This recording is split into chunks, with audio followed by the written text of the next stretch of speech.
Olá, meu irmão, minha irmã. Estamos aqui nessa continuidade do estudo de Josué. Mediante a nossa dificuldade, estarmos reunidos na nossa congregação, na nossa igreja, no templo, a gente está disponibilizando os sermões de domingo e também os estudos de quinta-feira. Logo você vai poder perceber que esse estudo deveria ter sido disponibilizado ontem, quinta-feira. Como eu não consegui disponibilizar ontem, então eu estou disponibilizando hoje para que você não deixe de ter o teu estudo bíblico da semana. Estamos estudando Josué e já estamos na parte final da nossa meditação, nos 2 últimos capítulos do livro de Josué. Então isso quer dizer que daqui a 2 semanas nós estaremos já iniciando, se Deus assim permitir, o nosso estudo no livro de Juízes. Mas como fazemos sempre, vamos iniciar o nosso estudo orando, clamando a Deus, e depois a gente vai para o texto que eu já quero te avisar, que é o texto de Josué, capítulo 23. Já pega a sua Bíblia aí, já deixa ela aberta e medite conosco logo depois dessa oração, no estudo dessa semana de Josué capítulo 23. E assim, se Deus permitir, semana que vem, capítulo 24, e aí na outra semana, se Deus permitir, capítulo 1 do livro de Juízes. Mas vamos orar. Senhor, muito obrigado. Obrigado pela oportunidade de estarmos diante da Tua palavra, e mesmo longe, distantes fisicamente dos nossos irmãos, estamos diante do Senhor e unidos em Cristo Jesus. Abençoa-nos, Senhor, no tempo que vamos estar diante da Tua palavra, que seja um tempo de aprendizado, de edificação de nossas vidas. Perdoa também os nossos pecados. Abençoa, ó Deus, o nosso planeta, aqueles que estão espalhados nos vários continentes, que estão sofrendo por conta dessa pandemia. Já alguns infectados, muitos infectados, hospitalizados. Ó Jesus, tenha misericórdia de nós. Estamos vivendo um tempo que eu nunca vi, que eu nunca experimentei, mas a minha certeza continua sendo de que o Senhor é bom, que a Tua vontade é boa, perfeita e agradável, que Tu és soberano e que nada foge ao Teu controle, ao Teu cuidado. Abençoa-nos, abençoa os países, os povos, é o que suplicamos em nome de Jesus Cristo. Amém. Muito bem, meus irmãos, temos aí aproximadamente 38 minutos para que a gente faça essa meditação no texto de Josué, capítulo 23. A primeira coisa que a gente precisa observar, e eu falei isso na semana passada, é que os 3 últimos capítulos do livro de Josué falam basicamente do mesmo tema. Falam acerca de fidelidade. Esse é o tema comum aos 3 capítulos finais do livro de Josué, 22, 23 e 24. O 22, especificamente, ele fala acerca da fidelidade e acerca de unidade. Como a fidelidade faz a manutenção da unidade. E o que foi observado no capítulo 22, só para a gente fazer uma breve retrospectiva. Aquela promessa que havia sido realizada entre o povo de Israel, parte do povo de Israel, 2 tribos e meias, diante de Moisés, acordo, aliança, obviamente, autorizada pelo próprio Deus. 2 tribos e meias haviam pedido a Moisés que eles ocupassem a região da Transjordânia e que depois que eles fossem junto com o restante do povo e lutasse pela ocupação da terra prometida, eles voltariam e ocupariam, então, autorizados, ocupariam a terra da Transjordânia, porque aquela região era uma boa terra para a criação de gado. Moisés autorizou, obviamente, com a anuência do próprio Deus, e o capítulo 22 é o momento onde Josué é fiel àquela promessa de Moisés. Essas 2 tribos e meias, elas procuram Josué, então Deus ordena que, uma vez já terminado, Josué já era um homem velho, terminado o período de guerra, que eles pudessem voltar à terra que tinha sido prometida a eles. Ou seja, Deus foi fiel na sua promessa. Aquilo que Deus havia prometido, aquilo que Deus havia dito que daria a eles. O capítulo 22, a primeira parte, mostra isso. Deus autorizando o regresso destes homens que lutaram pela ocupação da terra prometida, que eles ultrapassassem o Rio Jordão e ocupassem aquela região da Transjordânia. A segunda parte do capítulo 22, a continuidade, mostra que houve um boato, uma informação de que aquelas 2,5 tribos, elas tinham levantado para si um altar de adoração idólatra. Então, é enviado alguns representantes para que eles fossem até lá e verificassem se de fato isso tinha acontecido, se estava havendo a idolatria no meio de Israel. Porque em havendo idolatria em parte do povo de Israel, mesmo que fossem entre essas 2,5 tribos, Deus puniria toda a nação de Israel. Perceba como isso tem a ver com a ideia de que a infidelidade compromete a unidade. Como que, apontando isso para aquilo que é ensinado no Novo Testamento, como que quando parte do corpo adoece, todo o corpo adoece. Aquela ideia de que ninguém tem nada a ver com a tua vida, isso na verdade não é algo que a Bíblia concorde. Na verdade, na medida que você faz parte do corpo de Cristo, a tua vida interessa ao corpo de Cristo. E o teu pecado contamina o corpo de Cristo. Por isso é necessário, no meio da igreja, a questão da disciplina. A disciplina é a forma de santificar a igreja por meio da disciplina, obviamente, com aqueles que insistem de forma obstinada a continuarem pecando. Fato é que os representantes foram até lá e identificaram e verificaram que, na verdade, o povo continuava fiel ao Deus de Israel e que, na verdade, o que eles estavam fazendo era um tributo, era um memorial, que, na medida que as novas gerações viessem, eles poderiam, então, constatar que eles eram adoradores do Deus de Israel. Então não havia uma idolatria, não havia um culto idólatra, não havia uma infidelidade. Isso é o que está descrito no capítulo 22. Ele fala acerca de fidelidade e como a fidelidade faz a manutenção da unidade. O contrário também é verdade, embora não tenha sido isso que tenha acontecido com aquelas 2,5 tribos que habitavam a Transjordânia. Eles permaneceram fiéis e não estavam promovendo um culto idólatra como antes se pensara. E foi isso que nós vimos no capítulo 22 na semana passada. Hoje nós vamos ver o capítulo 23 e também o capítulo 24 do livro de Josué. O que é importante que a gente observe olhando para o capítulo 23, também 24? Que os capítulos 23 e 24, eles têm o mesmo tema que o capítulo 1 do livro de Josué. É um chamado à exortação. Quando a gente vê o capítulo 23, capítulo 24 e vê o capítulo 1, a gente observa que, na verdade, se compõe uma seção.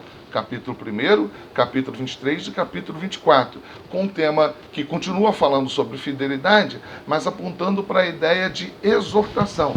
A exortação é o tema que a gente percebe, ou o aspecto que a gente percebe, neste tema que é tratado no capítulo 23 e 24, a questão da fidelidade. Assim como a gente percebe também no capítulo 1, uma exortação muito forte, já no capítulo 1 do livro de Josué. E é assim que a gente vai começar então o nosso estudo. Eu quero te convidar para que você abra lá no capítulo 1 do livro de Josué, que a gente perceba essa característica na literatura no capítulo 1. Que você observe que todo o capítulo 1, e eu faço questão de lê-lo junto com você, todo o capítulo 1, ele é composto por uma grande exortação. Eu quero lê-lo com você, e a gente então depois vai ver o capítulo 23, e semana que vem o capítulo 24, e a gente vai perceber essa semelhança. Então, guarde bem isso, o capítulo 1, o capítulo 23 e o capítulo 24 tem como característica literária a ideia da exortação. E mais uma vez a gente pode lembrar também que o capítulo 22, o capítulo 23 e o capítulo 24 tratam basicamente do mesmo tema, fidelidade, tá bom? Ou seja, o capítulo 23 e o capítulo 24 trata de fidelidade, não apresentando uma narrativa de fatos e acontecimentos como o capítulo 22, mas de exortação. Então, já deve ter dado tempo para você abrir aí na sua Bíblia e ler junto comigo o capítulo 1. Diz assim o texto no capítulo 1.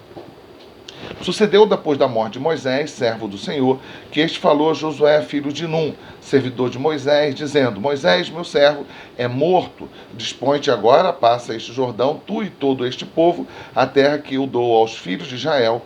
Todo lugar que pisar a planta do vosso pé, vou-lo tenho dado como eu prometi a Moisés. Desde o deserto e o Líbano até ao grande rio, o rio Eufrate, e toda a terra dos heteus, até o mar grande para o poente do sol será o vosso limite.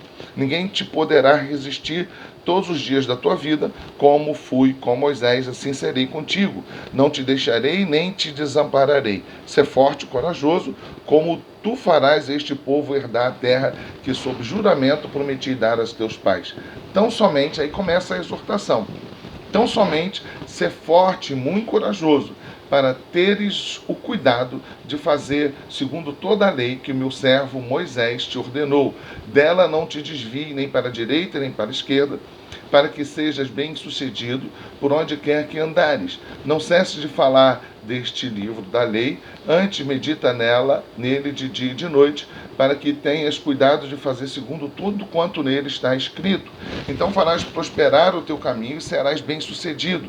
Não te mandei eu, ser forte e corajoso, não temas nem te espantes, porque o Senhor teu Deus é contigo, por onde quer que andares. Então deu ordem Josué aos príncipes do povo, dizendo: Passai pelo meio do arraial e ordenai ao povo, dizendo: Provede-vos de comida, porque dentro de 3 dias passareis este Jordão, para que entreis na terra que vos dá o Senhor vosso Deus para possuirdes. Falou Josué aos Rubenitas, aos Gatitas e à meia tribo de Manassés, dizendo, as 2 tribos e meias que eu citei aos irmãos, né? Lembrai-vos do que vos ordenou Moisés, servo do Senhor, dizendo: o Senhor vosso Deus vos concede descanso e vos dá esta terra. Vossas mulheres e vossos meninos e vosso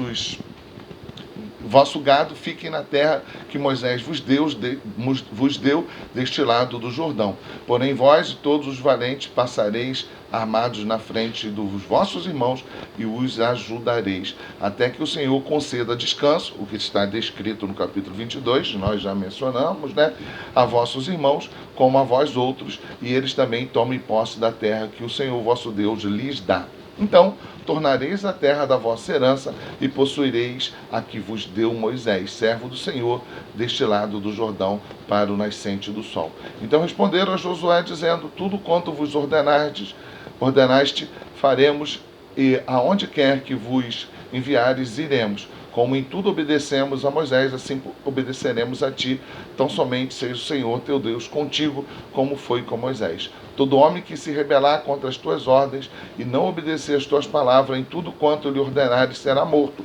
Tão somente ser forte e corajoso. Então observa aqui, esse capítulo 1, ele tem um caráter de exortação, ele é bastante exortativo. Por isso que eu falei que a gente pode observar claramente uma seção do capítulo 1, com o capítulo 1, capítulo 23 e 24, que tem a mesma característica. Eles usam a exortação como forma de comunicação, tá bom? Então agora a gente vai para o capítulo 23, e eu quero que você observe que, além dos 2 versículos iniciais, o versículo 1 e o versículo 2, o capítulo 23 ele é dividido basicamente em 3 tipos de exortação. 3 tipos de exortação, que você vai perceber claramente 3 exortações que vão se complementando, né? 3 exortações que vão se complementando. Então, o versículo 1 e o versículo 2 são introdutórios, é um prólogo, uma introdução, né? E você vai observar também, e eu falei isso na quinta-feira, que há basicamente a mesma introdução no capítulo 22, 23 e 24. Josué chama e o povo se junta para ouvir aquilo que ele tem a dizer. Isso vai estar presente no capítulo 22, isso vai estar presente no capítulo 23 e também no capítulo 24. Então, capítulo 23, nos versículos 1 e 2, nós vamos observar que há primeiro uma introdução, um prólogo, né? Josué chamando o povo e trazendo essa palavra introdutória. A partir do 2b, ou do 3, se você preferir, até o versículo 8, a gente vai perceber que há uma mensagem que vai estar presente em todo o capítulo 23, que é a ideia do não se misturar, ser fiel ao Senhor, não se misturando com esses povos, não observando os seus princípios, observando, ao contrário disso, a palavra, a lei do Senhor. A segunda seção, ou o segundo grupo de versículos, está do versículo 9 ao versículo 13. Nessa segunda seção, ele vai continuar com o mesmo tema. Não vos mistureis com os povos cananeus, obviamente, né? Povos que eram pagãos, que adoravam outros deuses, que eram politeístas, que sacrificavam pessoas, ou seja, que eram povos idólatras.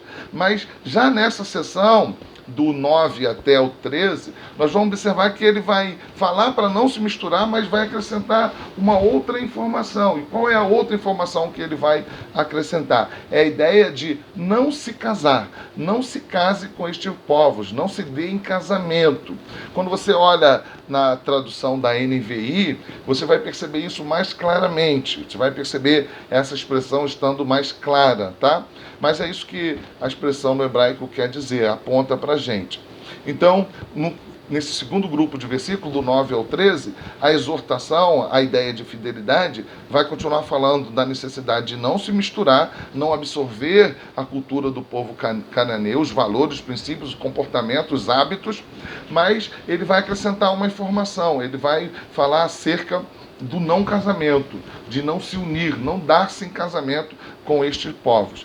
E na última sessão do capítulo, do versículo 14 até a parte final, a parte do versículo 16, Deus vai estar falando ainda sobre a necessidade de fidelidade, a necessidade de não se misturar, mas Deus vai acrescentar a ideia da sentença, da justiça. O que acontecerá com o povo quando eles desobedecerem, ou seja, quando eles forem infiéis. E note que aqui eu estou dizendo, não se eles forem infiéis, mas estou dizendo, quando eles forem infiéis. Por quê?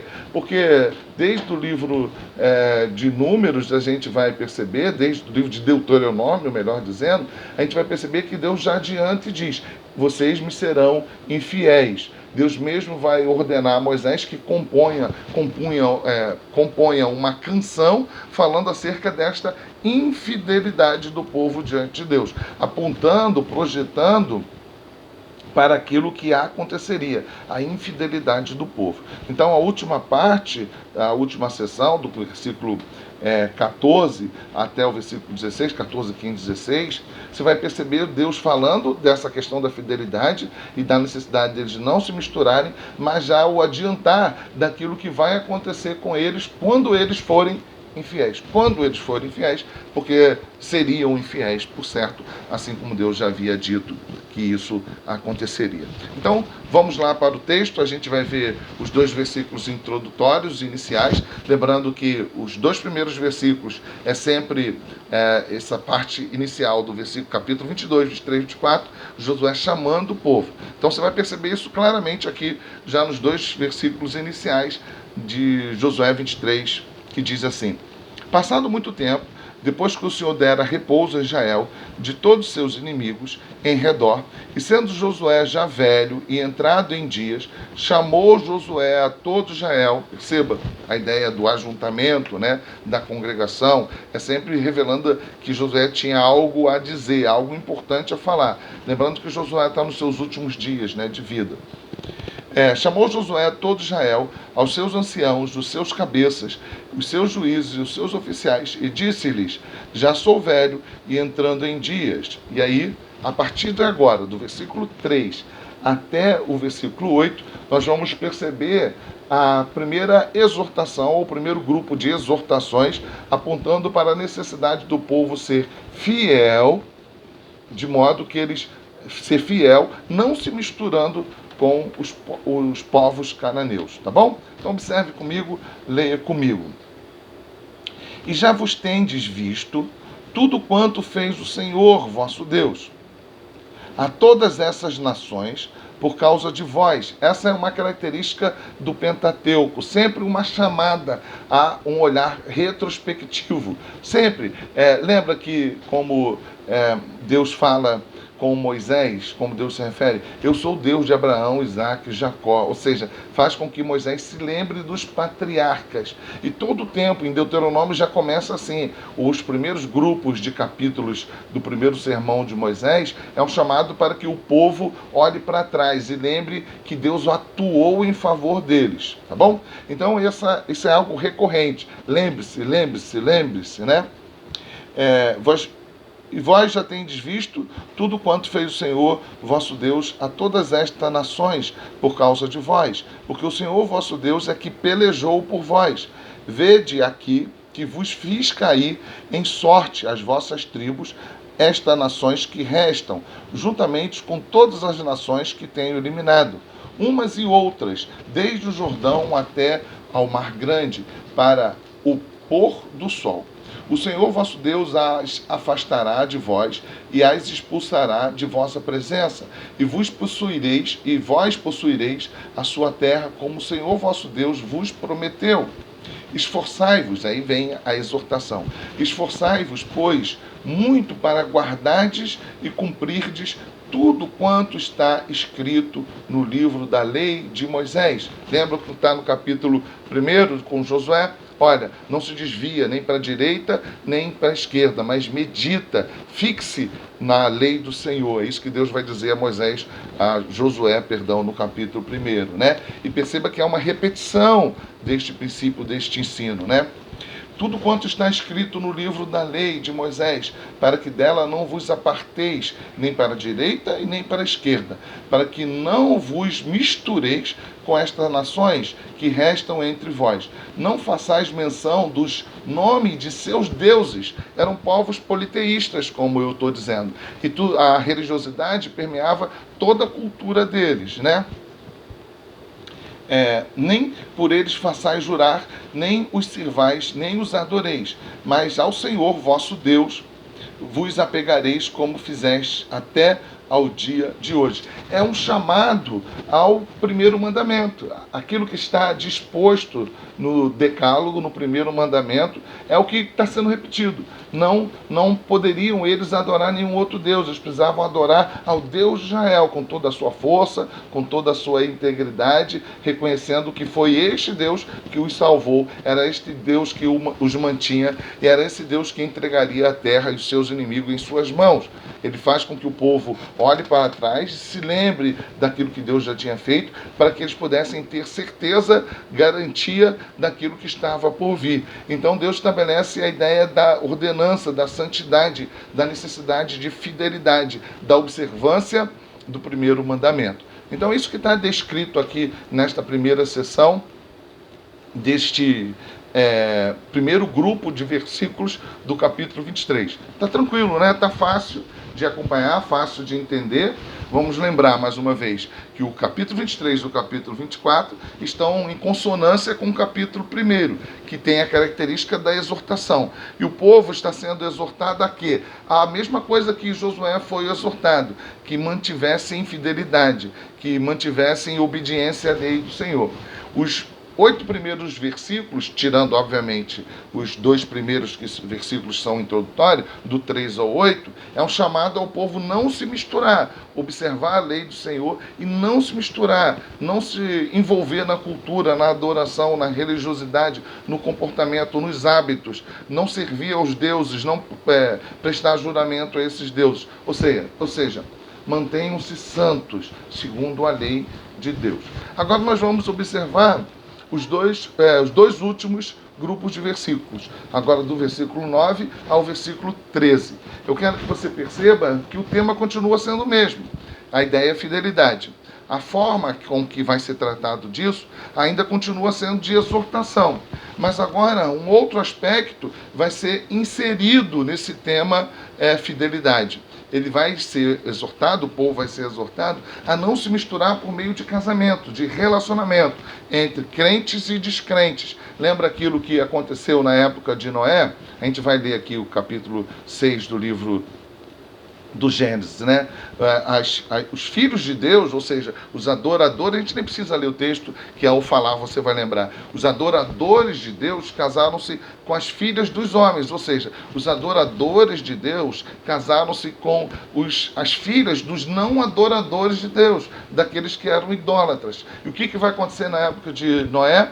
Toda a corrupção estaria presente. O culto a Deus teria sido afastado. A cultura se tornou uma cultura decaída. E é isso que Deus está falando agora por meio das palavras últimas de Josué. Olha, não quero que vocês se misturem. E atentem para que não haja casamento entre crentes e descrentes. Irmãos, isso é algo extremamente importante. Isso é algo extremamente sério, que nos nossos dias a gente não gosta de tratar. Nem gostamos de dizer que isso é pecado. Nem queremos tratar isso como algo que a igreja precisa disciplinar. Não, isso é de fórum pessoal. De fórum pessoal, cada um estabelece o que vai querer para a sua vida. Mas quando a gente olha para a Bíblia, não é isso que a gente observa. Quando a gente olha para a Bíblia, a gente percebe que, na verdade, o que Deus estabelece, o que Deus determina, é que o povo de Deus... Deixa eu ajeitar aqui meu microfone, que ele desceu.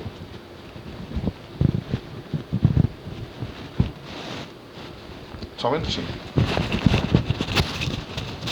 Talvez o som tenha ficado até ruim e eu não percebi. Espero que, se ficou ruim, melhore agora, tá bom? Me desculpe por essa necessidade de eu abrir a minha camisa, mas eu não vou alterar o vídeo não, tá? Vamos continuar assim mesmo, só fazendo esta correção aqui no microfone, de modo que o som possa melhorar. Só mais um minuto, por gentileza.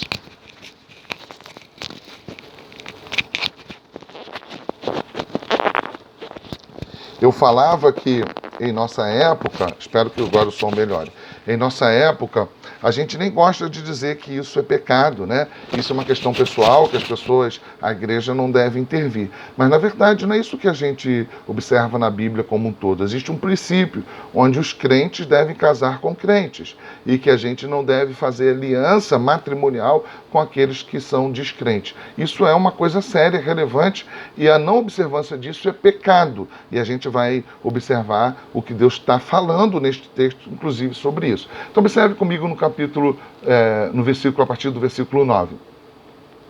Pois o Senhor expulsou diante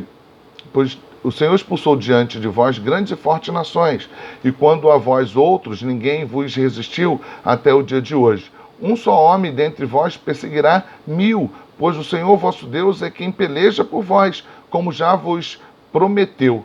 Portanto, empenhai-vos em guardar a vossa alma, para amardes o Senhor vosso Deus. Ele continua exortando a ideia da fidelidade, né? Empenhai-vos, é isso que ele está dizendo, né?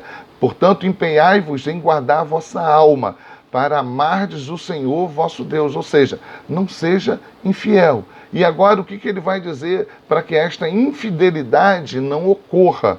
Ele vai dizer, porque se dele vos desviardes e vos apegardes ao restante destas nações, ainda em vosso meio, ou seja, havia entre eles, entre o povo de Israel, povos cananeus, povos que tenham sido derrotados, mas continuavam presentes entre eles, né?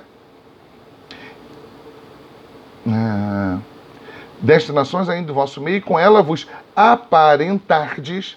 Essa ideia aqui que está descrita em aparentardes, a NVI traduz de forma que a gente entende melhor. Dar em casamento, casar, ajuntar, fazer aliança matrimonial. É essa a ideia. E foi exatamente desta forma que houve a maior mistura. A gente lembra também que esta é uma observância no livro de Esdras e Neemias. Também no meio da corrupção do povo que habitava Jerusalém, isso também foi observado. Esdras vai exortar com relação a isso. O povo de Israel tinha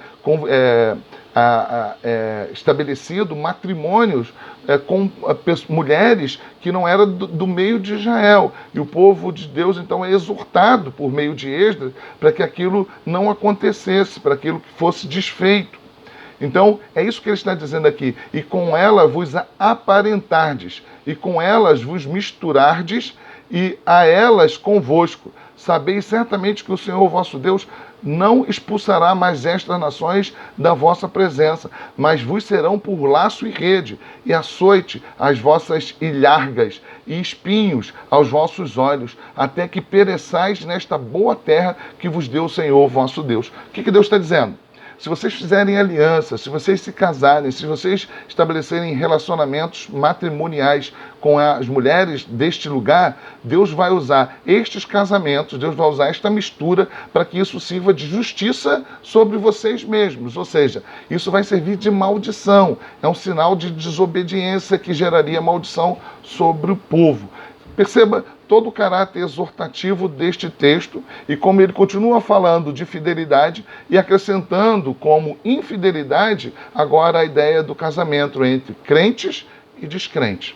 E aí a parte final, versículo 14 ao 16, os 3 últimos versículos finais, onde ele continua exortando e falando de fidelidade, mas de forma cabal, definitiva, ele vai apresentar o que poderia acontecer com o povo, ou melhor, o que vai acontecer com o povo, porque a gente vai observar que Deus vai dizer que isso vai acontecer, ou seja, o povo será infiel, apresentando então a sentença derradeira desse capítulo, a última sessão do 14 ao 16. Eis que já hoje sigo pelo caminho de todos os da terra, e vós bem sabeis de todo o vosso coração e de vossa toda alma, que nenhuma só promessa caiu de todas as boas palavras que falou de vós o Senhor vosso Deus. Todas vos sobrevieram e nenhuma delas falhou. Deus faz com que o povo, mais uma vez, se lembre que Deus foi fiel a todas as suas promessas. Ou seja, ele não deixou de cumprir nenhuma de suas promessas. Aqui um contraponto da fidelidade de Deus com a infidelidade do povo. Deus está dizendo, eu sou fiel, eu sou fiel, eu sou fiel. E apresenta a vocês como vocês devem proceder para que vocês sejam fiéis, obedecendo a minha palavra. Mas Deus vai dizer, vocês serão infiéis. 15. E sucederá que assim como vieram sobre vós todas estas boas coisas que o Senhor vosso Deus vos prometeu, assim cumprirá o Senhor contra vós outros todas as ameaças, até vos destruir de sobre a boa terra que vos deu o Senhor vosso Deus. Quando violardes, Deus já está apontando que isso aconteceria, a aliança que o Senhor vosso Deus vos ordenou, e fordes e servirdes a outros deuses e os adorardes, então a ira do Senhor se acenderá sobre vós e logo perecereis na boa terra que vos deu. Então, desta forma, meu irmão, minha irmã, a gente termina o estudo bíblico desta semana do capítulo 23 do livro de Josué. Lembrando, qual foi o tema? Fidelidade. Deus exorta para que o povo não se misture com o povo restante de Canaã, aqueles que foram derrotados e permaneciam vivos, e que eles não se misturassem, incluindo, não estabelecendo matrimônios, não tivessem relacionamentos entre crentes e descrentes. Deus fala que ele foi fiel e alerta para que o povo permaneça fiel, obedecendo a sua palavra, mas desde já sentencia o que vai acontecer com eles pela desobediência, ou seja, pela infidelidade. Quero orar com você, suplicando para que o Senhor nos faça fiéis em Cristo Jesus, que o nosso proceder seja digno do nosso Senhor, do nosso Redentor, Jesus Cristo, que Ele nos ajude a vivermos em santidade e que Ele nos afaste de toda a mistura, tudo aquilo que há no nosso coração que é pecaminoso, tudo aquilo que há em nosso meio, ao nosso redor, que é pecaminoso, mas que sejamos forjados à imagem de Cristo Jesus e que Ele nos perdoe pelos nossos erros. Estabeleça agora, hoje, nesse momento, um pacto com o Senhor, suplicando para que a sua vida seja para o louvor da sua glória. Peça perdão a Deus se você tem vivido de modo infiel, afaste-se do pecado que tem cometido e viva uma vida para o louvor da glória do nosso Deus. Quero orar com você e após a oração quero te lembrar e já vou fazer isso agora, né? Que você ore pelos adolescentes, pelas crianças e pelos jovens da nossa igreja, e especificamente que você ore pela Agnes, ore também pela mãe da nossa irmã Rose, que completou mais um ano de vida, 102 anos de vida. Ore pela família da Mônica, que está enlutada com a perda da sua avó. Vamos orar, agradecer a Deus, suplicar pelo estudo de hoje, que o Senhor estabeleça em nossos corações essas verdades. E, como eu disse, não se esqueça de orar pelas crianças, pelos jovens e pelos adolescentes da nossa igreja. Senhor, muito obrigado pelo tempo que passamos juntos aqui, diante da Tua Palavra. Em toda a nossa limitação, suplicamos ao Senhor que essa seja uma verdade em nossas vidas. Que não nos desviemos nem para a esquerda nem para a direita. Ajuda-nos, Senhor. Precisamos viver uma vida de santidade, forjados à imagem de Cristo Jesus. Arranca do nosso meio, do nosso coração, da nossa mente, a mistura, o pecado, aquilo que pertence a Canaã, aquilo que pertence aos povos idólatras, aquilo que pertence à nossa antiga natureza. Faz-nos obediente a Ti. Perdoa os nossos pecados pelos nossos muitos pecados, Senhor. Insistimos em viver misturas, mas nos faça fiéis a Ti, Senhor. Ajuda-nos, Senhor, aos que são solteiros, para que eles não se envolvam, Senhor, em relacionamento entre eles e descrentes, mas que eles possam compreender que isso é pecado e que haja fidelidade ao Senhor acima de tudo, que eles prefiram obedecer a Ti, porque obedecer ao Senhor é aquilo que o Senhor deseja em nossas vidas. Se tem havido, Senhor, desobediência, que o Senhor comova os corações, que haja arrependimento, afastamento dos pecados e que vidas sejam também santificadas pela ação do Teu Santo Espírito, Senhor. Obrigado porque, sabendo que nós merecíamos a morte pelos nossos pecados, pela nossa desobediência, o Senhor tem agido com graça e com misericórdia. Também suplicamos pelas crianças, pelos adolescentes, pelos jovens da nossa igreja, pedindo aos nossos irmãos que individualmente cada um ore também pelos jovens, pelas crianças, pelos adolescentes. Suplicamos pela vida, pela família da nossa irmã Mônica, enlutada com a perda da avó, da Mônica, mas sabemos que ela está com o Senhor, ela está guardada nos seus braços, assim também como está a família do nosso saudoso irmão Haroldo Jaime. Senhor, muito obrigado pela vida deste homem, que foi para mim, em particular, um grande exemplo. Muito obrigado, Senhor. Pedimos mais uma vez pela vida da Agnes, que o Senhor abençoe, guarde também o coração do Júnior, renove a Dani cuidando dela. Cuida, Senhor, da pequena Agnes. Confiamos em Ti, entregando essas petições e também pedindo que o Senhor perdoe os nossos pecados em nome de Jesus Cristo. Então, meu amigo, minha amiga, meu irmão, minha irmã, até domingo, se Deus assim permitir, quando nós vamos nos encontrar para juntos celebrarmos ao Senhor no culto que vamos realizar, da mesma forma que estamos realizando aqui, compartilhando o sermão de domingo. Forte abraço, fique com Deus. Não esqueça de orar por esses pedidos que nós aqui compartilhamos. Um forte abraço, Deus abençoe